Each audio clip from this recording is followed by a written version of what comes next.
ఓరిడమ్మా బాబోయ్, goose bumps వస్తున్నాయండి బాబు. అఖండ 2 teaser ఇప్పుడే చూసా. ఇక అదేం బీజియం అండి బాబు. అసలు ఇక మా బాలకృష్ణ చూస్తుంటే మహర్షి నుంచి బ్రహ్మర్షిగా కన్వర్ట్ అయితే ఎలా ఉంటదో బాలకృష్ణ లుక్ అలాగ ఉంది. ఈ అమ్మ సోలం తిరుగుతూ ఉంటే అసలు లేచి పడుతుంటే అక్కడ అబ్బబ్బబ్బబ్బా. అఖండ 2 మాత్రం టీజర్ అదిరిపోయిందండి. అసలు సినిమా బ్లాక్ బస్టర్. ఇక సెప్టెంబర్ 25 బాలకృష్ణ ఫ్యాన్స్ పండగ చేసుకోవటమే. అబ్బబ్బబ్బా ఏమన్నా ఉందండి టీజర్. అబ్బో సూపర్ టేకింగ్స్. అదిరిపోయింది టీజర్, అదిరిపోయిందండి.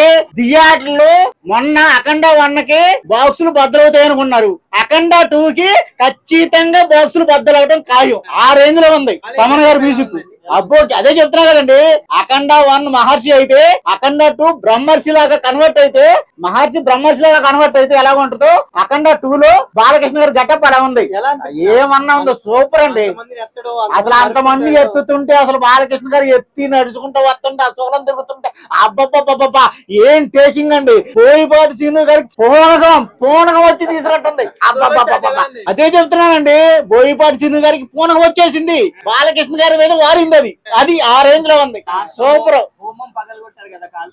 అదే హైలైట్ అండి, బ్రహ్మాండం. ఇంకా అసలు ఈ అఘోరాల్ని మించి అసలు ఆ అఖండ చాలా బాగా, అఖండ 2 అద్భుతంగా ఉంది. టీజర్ మాత్రం చాలా బాగుందండి. అదే చెబుతున్నా, సోలం తిరుగుతా అసలు ఇది ఎగుతూ ఉంటే వాళ్ళు అబ్బబ్బబ్బబ్బబ్బబ్బ మామూలుగా లేదండి.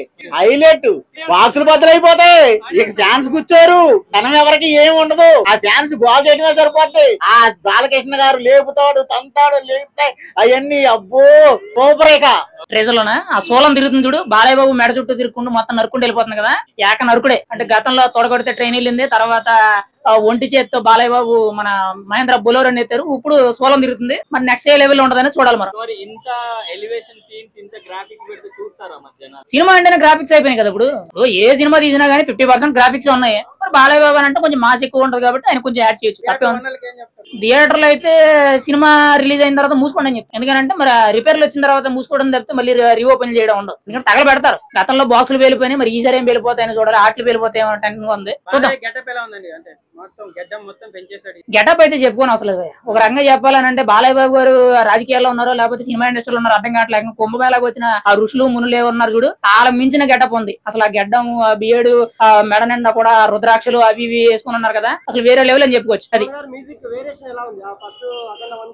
తమన్ మ్యూజిక్ అని అంటే ఒక ట్రైలర్ గురించి చెప్పలేమయ్యా. ఎందుకంటే ట్రైలర్ లో 2 నిమిషాలన్నరలో తమన్ మ్యూజిక్ అనేది చాలా తక్కువ చూపెడతారు. అఖండతోనే చాలా క్రేజ్ వచ్చింది. మరి ఈసారి ఇంకా డబుల్ ఉంటది. కానీ ట్రైలర్ చూసి మనం తమన్ మ్యూజిక్ ఎలా ఉందని చెప్పాలి. అలాంటిది బాలయ్య బాబుకి తమన్కి ఉన్న బాండింగ్ అనేది డబుల్ ట్రిపుల్ అయిపోతుంది. లాస్ట్ హోమం పగిలిపోవడం ఎలా హైలైట్ ఉంది. కాకపోతే ఏంటంటే మనం అంత ట్రైలర్ చూసి ప్రతిదీ కూడా జడ్జ్ చేయలేం. నాకైతే మాత్రం సోలం షాట్ అయితే కొంచెం వెరైటీగా అనిపించింది, కొంచెం నవ్వు కూడా వచ్చింది. మరి అది ఏ రేంజ్ లో ఉంటదని చూద్దాం. బాలయ్య కామెడీ కానీ కదా. ఇప్పుడు బాలయ్య బాబు సినిమాల్లో ఏదో ఒక సీన్ అనేది హైలైట్ అవుతుంది. గతంలో తొడగొడితే ట్రైన్ వెనక్కి వెళ్ళిపోవడం అనేది ఇప్పుడు మనం మేమ్స్ లో చూస్తాం. ఇప్పుడు అది తప్పు అని మనం భావించకూడదు. అర్థమైందా? అది ఎంత హైలైట్ అవుతుందని చూడాలి. గతంలో తొడగొడితే ట్రైన్ వెళ్ళింది, ఆ తర్వాత సింహ సినిమాలో నరుక్కుంటూ పోయేది. ఆ తర్వాత మనకి వేరే సినిమాల్లో కూడా చూసుకుంటే కూడా బోయపాటి అనేటప్పటికి ఒక రకమైన మాస్ అనేది ఉంటది. అంటే ఎవరు చేయలేంది ఇలా ఎలా జరుగుతుందని ఒక అపోహ వచ్చినట్టు ఉంటది. అది కొంచెం ట్రోల్ అవుతుంది. ట్రోల్ అయ్యిందని చెప్పి మనం ఏదో దాన్ని తప్పు పట్ట అసలు సినిమాకి అటువంటి మూమెంట్స్ కొంచెం హైప్ అవుతాయి. అర్థమైందా?